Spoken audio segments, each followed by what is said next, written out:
Hello my dear student, कैसे हैं आप सभी। मैं सौरभ आप सभी का हमारे YouTube channel Indian education academy by Saurabh sir पर हार्दिक स्वागत करता हूं। आशा करता हूं आप लोग मस्त होंगे, स्वस्थ होंगे, जबरदस्त होंगे। चलिए भाई, जैसा कि आपको पता है हम कंजंक्शंस की क्लासेस कर रहे हैं। कंजंक्शंस में हमारी 5 क्लासेस ऑलरेडी हो चुकी हैं। आज हमारी कंजंक्शन की 6th क्लास है भाई। इसमें हम आज सीखने जा रहे हैं कोऑर्डिनेटिंग कंजंक्शन ऑफ रीजनिंग या रीजन। ऐसे कंजंक्शन, ऐसे कोऑर्डिनेट कंजंक्शन जो क्या करते हैं, किसी चीज का रीजन बताने के लिए यूज किए जाते हैं, उन्हें हम क्या कहते हैं, कोऑर्डिनेटिंग कंजंक्शन ऑफ रीजनिंग कहते हैं। इनका एक निकनेम भी है जिसे हम कहते हैं इलेटिव कंजंक्शन। क्या कहते हैं? Illative conjunction. इसका नाम इलेटिव कंजंक्शन कैसे पड़ा, थोड़ा इसके बारे में भी जानते हैं। जैसे आपने देखा होगा कि कोई भी व्यक्ति जो छुट्टी लेना चाहता है, कोई भी व्यक्ति जो रीजन बताता है, तो वो हमेशा बीमारियों के बहाने बना देता है। आज मेरी दादी बीमार है, आज मेरे नाना जी बीमार है, आज मेरी मौसी जी बीमार है। ऐसे हमारे सामने बहुत सारे आइडिया देते हैं। तो जो लोग होते हैं, ऐसे लोग ही आइडिया देते हैं, जो रीजन देते हैं वो ज्यादातर बीमारी से संबंधित है। इसलिए इसका नाम पड़ गया भाई इलेटिव कंजंक्शन। क्या नाम पड़ गया? इलेटिव कंजंक्शन पड़ गया। चलिए समझते हैं कि इलेटिव कंजंक्शन आखिर होते क्या है और इलेटिव कंजंक्शन में हम कौन से वर्ड यूज करते हैं जो ये बता देते हैं भाई हम रीजन पूछ रहे हैं, रीजन बता रहे हैं। चलिए समझते हैं कंजंक्शंस के बारे में। तो सबसे पहले हेडिंग डालेंगे इलेटिव कंजंक्शन। क्या हेडिंग हो जाएगी? Illative conjunction. नोट डाउन करेंगे साथ में कि इलेटिव कंजंक्शंस क्या होते हैं। तो दीज कंजंक्शन आप लोगों को राइटिंग और वीडियो दोनों क्लियर है कि नहीं? These conjunction express one statement.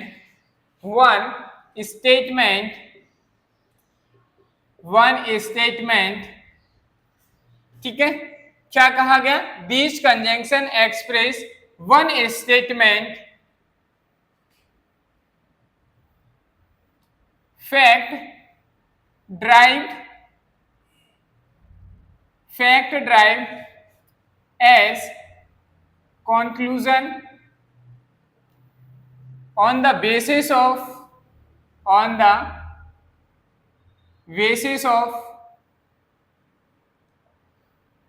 another fact,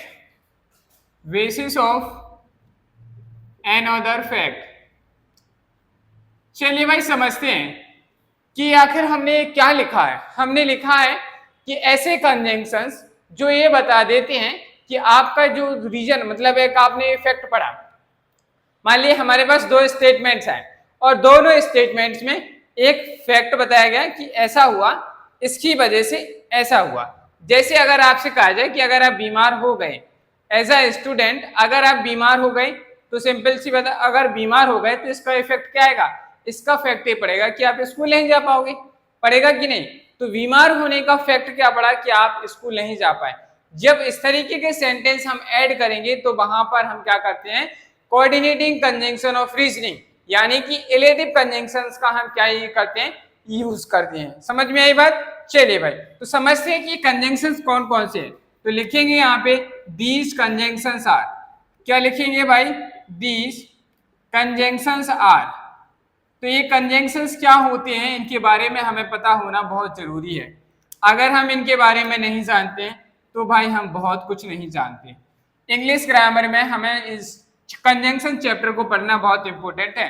these conjunction are बहुत ही बेहतरीन है। फोर, देयरफॉर और एंड में सबसे लास्ट है हमारा एंड सो। ये तीन कंजंक्शन है भाई। ये तीन कंजंक्शन ही ऐसे हैं जो रीजन बताने के लिए हम क्या करते हैं, यूज करते हैं, और ये तीनों के बारे में हमें समझना है। तो चलिए भाई फटाफट हेडिंग डालेंगे। हेडिंग डाल लेंगे सो स्लैश करके लिख लेंगे देयरफॉर। भाई ये बहुत बेहतरीन है। इसमें अच्छी बात क्या है, इन दोनों का जो मीनिंग निकलता है, इन दोनों का जो हिंदी मीनिंग होता है वो होता है इसलिए। क्या होता है? इसलिए। चलिए समझते हैं इसलिए का क्या मीनिंग है, कैसे हम इसको यूज करें। दोनों का मीनिंग सेम है, इसलिए हम इसको एक साथ सीख रहे हैं। जैसे एग्जाम्पल में मैंने कहा her mother has fallen ill, comma आपसे पूछा गया कि यहाँ क्या आएगा, she has taken, she has taken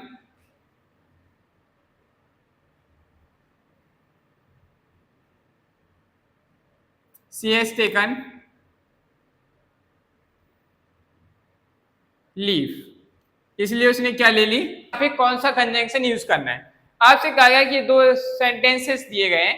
पहला सेंटेंस है हर मदर हैज फॉलन इल, उसकी माँ बुखार में गिर चुकी हैं, मतलब उसकी मम्मी को बुखार हो चुका है।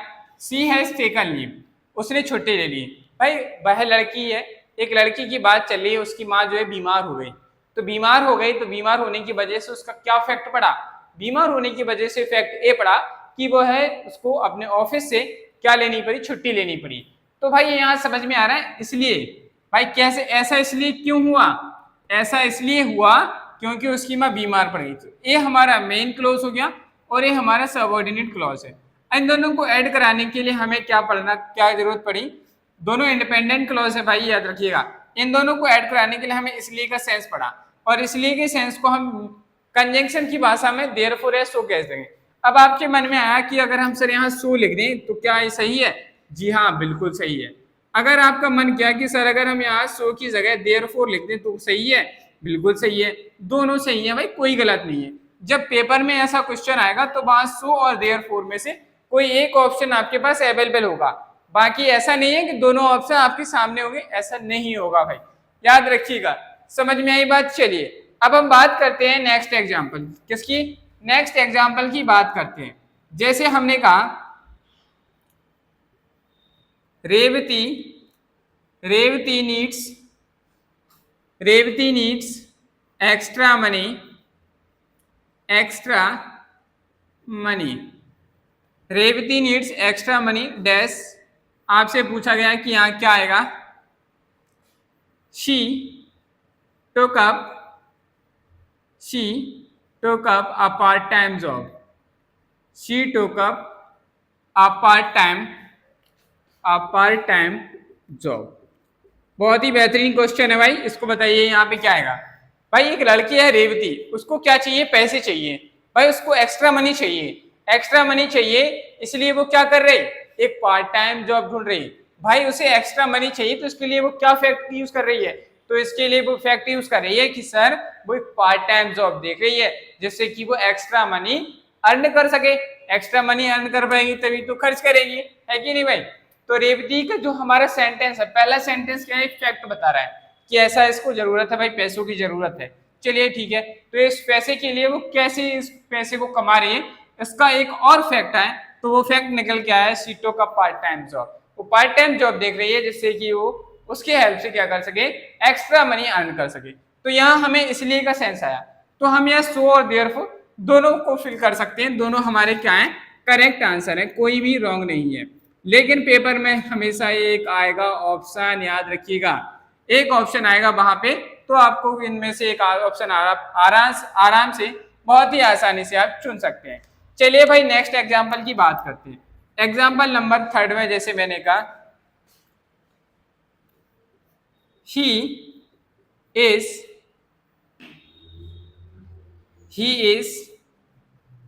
very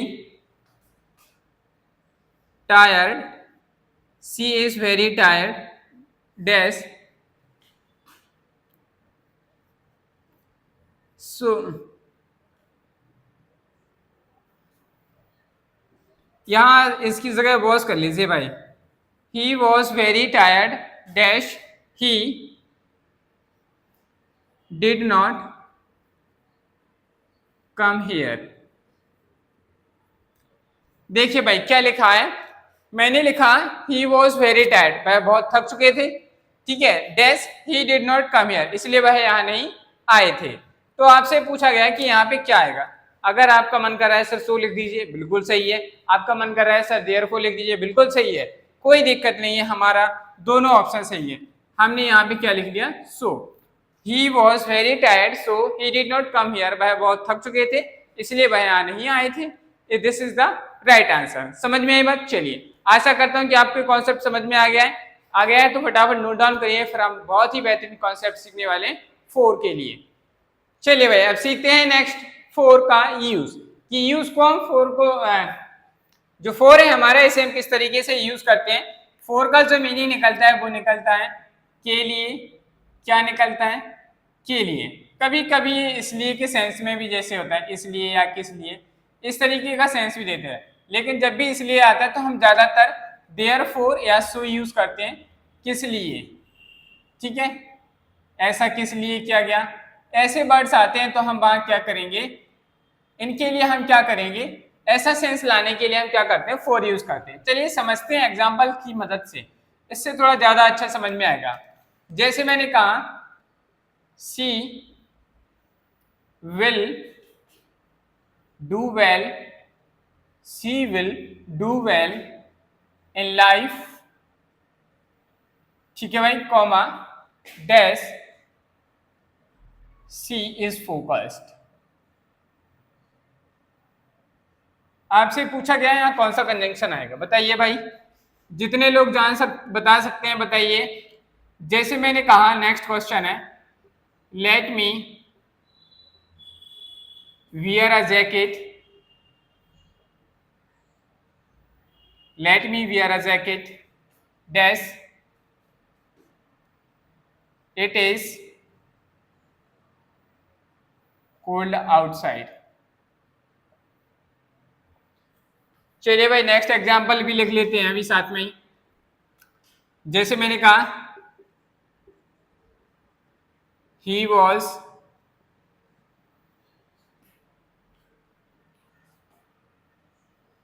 was arrested dash he was found stealing।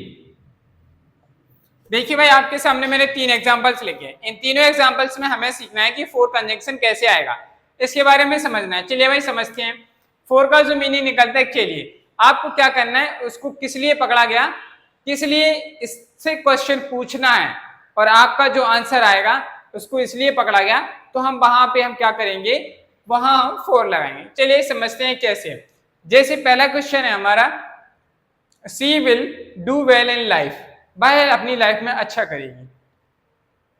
किस लिए करेगी अच्छा, क्यों करेगी, पता चलना चाहिए क्यों अच्छा करेगी। इसलिए अच्छा करेगी because for she is focused, क्योंकि वह अपने लक्ष्य के लिए क्या है, अपने उद्देश्य के लिए क्या है, फोकस्ड है, इसलिए वह ये सब कुछ अच्छा करेगी। तो हमें देखा इसलिए करेगी और के लिए दोनों का सेंस आया, इसलिए हमने सिर्फ ओनली फोर कंजंक्शन इसलिए यूज किया क्योंकि के लिए और कंजंक्शन दोनों का काम हमारा फोर ने कर दिया। इसलिए और किस लिए का, के लिए का सेंस आ गया, इसलिए हम क्या यहाँ क्या यूज करेंगे, फोर यूज करेंगे। तो क्या लिख दिया, गलत जगह लिख दिया भाई, कोई बात नहीं, फोर यहाँ आएगा। क्या आएगा, she will do well in life for she is focused, क्योंकि भाई अपने उद्देश्य के ऊपर फोकस्ड है, इसलिए वह, ठीक है, वह क्या करेगी, लाइफ में अच्छा करेगी। नेक्स्ट क्वेश्चन है भाई, नेक्स्ट क्वेश्चन पढ़िए थोड़ा ध्यान से, let me wear a jacket, चलो हमें जैकेट पहन लेनी चाहिए, जैकेट पहन लेते हैं। Dash it is cold outside, क्यों पहन लेते हैं, किस लिए पहनने की आवश्यकता पड़ी, क्योंकि इसलिए पहनना पड़ा क्योंकि बाहर कैसा है, मौसम ठंडा है। तो के लिए का सेंस आया, तो हमने यहाँ पे क्या यूज किया, for it is cold outside. She was arrested, उसको अरेस्ट कर लिया गया था, dash she was found stealing, किस लिए अरेस्ट किया गया था, तो आपने कहा से चोरी करते हुए पकड़ा गया इसलिए, तो यहाँ पे इसलिए का सेंस है। सो ही वॉज फाउंड स्टीलिंग, सो अच्छा नहीं लग रहा, therefore he was found stealing, इसलिए क्योंकि भाई चोरी करते पकड़ा गया, इसलिए फोर, किस लिए पकड़ा, रीजन बता रहे हैं, तो यहाँ हम फोर यूज करेंगे। ठीक है भाई, फोर का यूज कंजंक्शंस के पर्पज से क्वेश्चन कम पूछे जाते हैं, बहुत ही कम पूछा जाता है। फोर का जो यूज पूछा जाता है वो प्रीपोजिशन के केस में ज्यादा पूछा जाता है, कंजंक्शन के केस में तो इसको हम बहुत ही कम यूज करते हैं। ज्यादातर जो फोर का यूज होता है वो प्रीपोजिशन के सेंस में बहुत अच्छा यूज होता है और आपको बहुत अच्छा इसके बारे में वहां पर पढ़ना पड़ेगा। तो आशा करता हूं कि ये थे हमारे 3 conjunctions, conjunction, coordinating conjunction of reasoning, जो कि रीजन बताने के लिए हम यूज करते हैं। आशा करता हूं कि आज की क्लास आपको बहुत पसंद आई होगी। अगर आपको क्लास पसंद आई है तो वीडियो को लाइक करें, चैनल को सब्सक्राइब करें, बेल आइकन को प्रेस करें, जिससे कि आपको हमारी आने वाली क्लासेस का नोटिफिकेशन मिलता रहे, और आप हमारी क्लासेस को अपने फ्रेंड्स के साथ जरूर शेयर करें, जिससे कि वो भी इन क्लासेस से जुड़ सकें। अगर आपको वीडियो पसंद आती है तो कमेंट बॉक्स में कमेंट जरूर क्या करो भाई, जिससे हमें भी ये पता चलता है कि आपने वीडियो देखी है और आपको इससे कुछ सीखने को मिला है, और हमें भी एक मोटिवेट मिलता है कि नहीं, हम जो वीडियोस बना रहे हैं उससे कुछ लोगों को, जितने भी लोगों को सीखने को मिल रहा है, वो अपना आंसर कमेंट बॉक्स में कमेंट जरूर कर दिया करो, जिससे हमें भी अच्छा लगे, आपको भी अच्छा लगे। अगर आपको कोई डाउट रहता है तो अपना डाउट कमेंट बॉक्स में कमेंट करके या आप हमारे व्हाट्सएप चैनल पर जुड़कर भी हमारे साथ शेयर कर सकते हैं, जिससे कि आपको जो भी डाउट है वो आपका डाउट फटाफट सॉर्ट आउट करके आपको दे दिया जाएगा या नेक्स्ट क्लास में आपकी डाउट को सॉल्व करा दिया जाएगा। चलिए आज के लिए इतना ही रखते हैं, मिलते हैं कल एक नई क्लास के साथ।